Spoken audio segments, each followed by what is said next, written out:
and welcome to this week's YouTube video. Today I want to show you some tips to help you draw more accurately. If you are a realism artist who works in colour, you'll know how important drawing is in your art. If your drawing is off, it just won't look right, even if your value, temperatures, edges and colour are correct. I'm going to use this dog portrait as a reference photo and show you how I break it down so that my observational drawing is correct. It is important to view this image as a collection of shapes rather than as a dog. Before you start, really look at your object and try and understand the area that it occupies in its space. In the simplest terms, I know this dog occupies this area of my rectangle. So straight away, I need to mark that section out on my paper. I am also looking at my centre point on my paper and trying to get a sense of what parts of my object pass through the centre lines. Looking at my object, I can see it can be separated into thirds. I have the head, the neck and the body. I will mark this in on my paper. Be light with your marks to start with until you are confident you have got the foundations right. This leaves your drawing open and flexible. Next, you really want to think about how the lines describe the movement of your dog.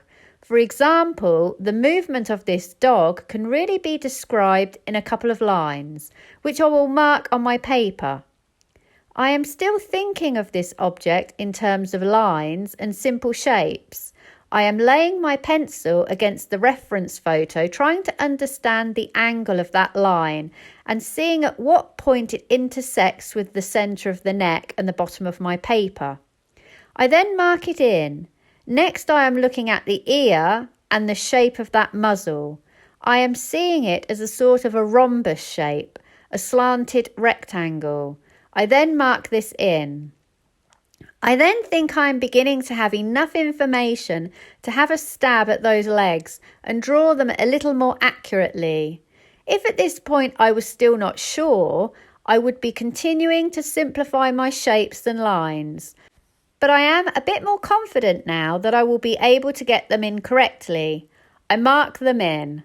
I am not only looking at the shape of the legs to guide me, but also the shape of the negative space in between the legs.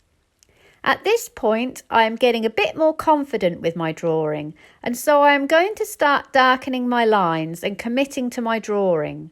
Remember, at the point I start doing this, I begin to close my drawing, as I am losing the flexibility to be able to change things easily.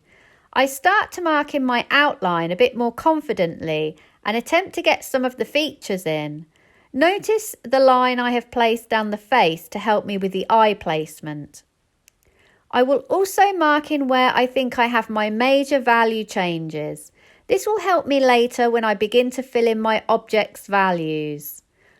Once I am happy that I have the basis of my object correct, I begin to remove my guidelines. As I am doing this demo in Procreate, it is easy to do this. If you are working on paper, transfer your object to a clean sheet with tracing paper so that you have your outline only. I am now going to fill in this dog with my pencil, paying attention to my value changes. If you half close your eyes or squint and look at your image, this will make the value shifts much more obvious. I will work on blocks of value, for example, here, here, here, and here. Don't get caught up in detail. Work on the larger blocks and then refine. And here we have it, the finished dog. To summarise, understand the area your object occupies in its space. Keep your marks light in the early stages of your drawing. This will keep your drawing open and flexible. Simplify your drawing using lines and simple shapes. Use guidelines also to help you. Mark in the obvious changes in value. When filling in, work on larger blocks of value and then refine. I hope you have enjoyed today's video and found it useful. Please like and subscribe if you can, and check out my website sarahhallidayart.com, where you will find examples of my work and also details of online classes that I run. Thank you for watching and see you for the next one.